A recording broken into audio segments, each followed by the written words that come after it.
स्वागत है ब्रेक के बाद। आप देख रहे हैं इस वक्त, और अब हम बात करने वाले हैं कि बिहार में कांग्रेस क्या कुछ कर रही है, क्योंकि बिहार में कांग्रेस जिस रास्ते पर जा रही है उससे कुछ संकेत मिल रहे हैं। और वो संकेत क्या है कि क्या महागठबंधन का टूटेगा बंधन।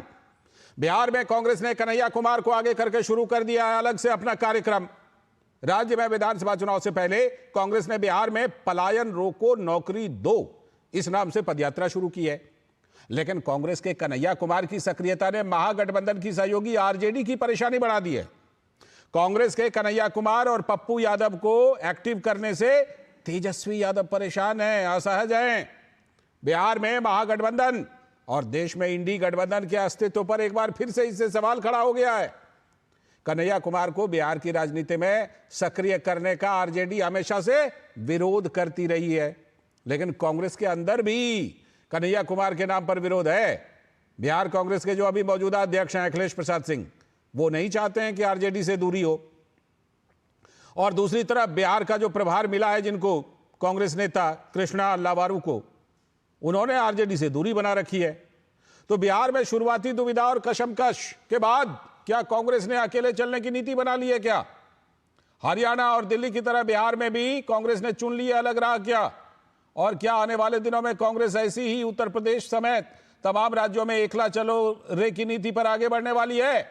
और एक बार फिर से सवाल कि क्या इंडी गठबंधन सिर्फ लोकसभा चुनाव 2024 तक के लिए ही था?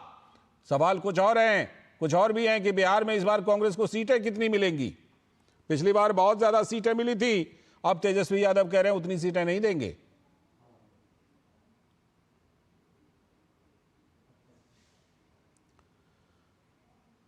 और इन सब के बीच बिहार कांग्रेस की पलायन रोको नौकरी दो यात्रा कल से शुरू हो गई और कन्हैया कुमार इस यात्रा में अहम किरदार बने हुए हैं।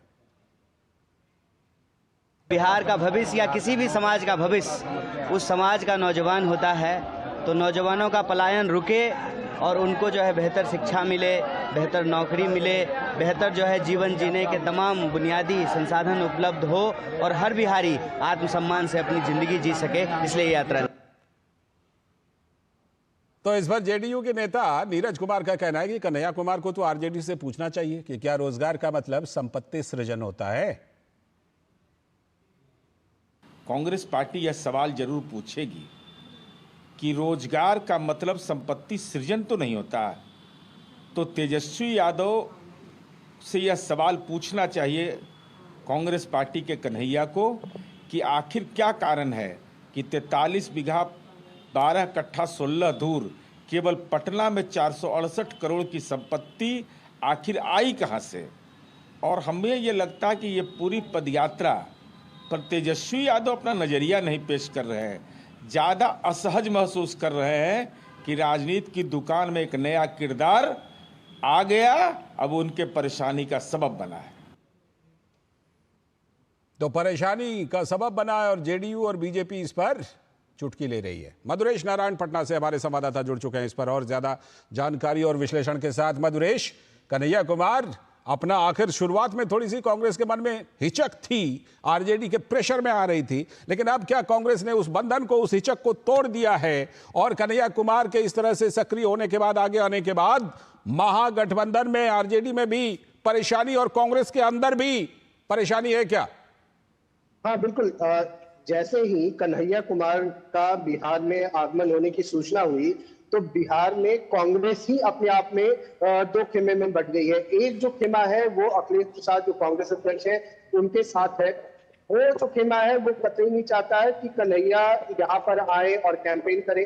इसके साथ ही कांग्रेस प्रभारी को लेकर के भी कुछ नाराजगी है, क्योंकि जो कांग्रेस के नेता है वो चाहते हैं कि किसी यहाँ के व्यक्ति को ही, किसी पुराने कांग्रेसी को ही यहाँ का प्रभारी बनाया जाए। तो भी एक मसला है। दूसरा ये कि राजद का प्रभाव 1990 के दशक से ही बिहार में कांग्रेस पे देखने को मिल रहा था।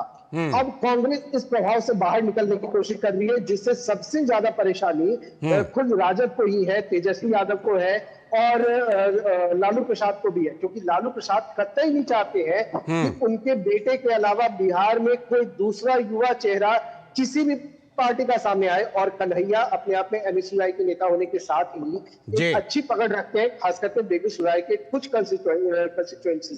तो ऐसे में जो कन्हैया कुमार है उनको लेकर के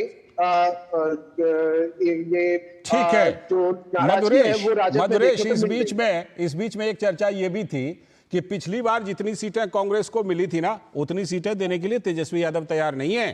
क्या इसके लिए भी जानबूझ करके कांग्रेस ने कन्हैया कुमार और पप्पू यादव को आगे कर दिया है ताकि तेजस्वी यादव और ज्यादा असहज हों और उन पर प्रेशर बने?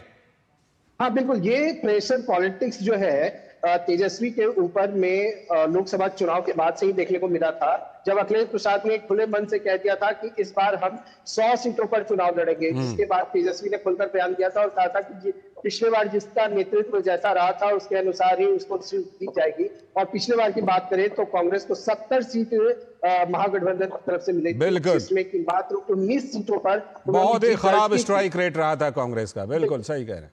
तो इसी हिसाब से अगर देखा जाए तो जो प्रेशर पॉलिटिक्स था वो उस समय से शुरू हो गया। ठीक है। और ये भी कहा जा सकता है कि जो अभी कन्हैया की यात्रा है वो इसी प्रेशर पॉलिटिक्स का भी एक। ठीक है, चलिए देखते हैं कि ये यात्रा, ये प्रेशर पॉलिटिक्स आखिर महागठबंधन में और कुल मिलाकर के इंडी गठबंधन में आगे क्या क्या रंग दिखाएगा। बहुत बहुत शुक्रिया मधुरेश, फिलहाल समय की कमी है। बहुत बहुत शुक्रिया आपका जुड़ने के लिए। और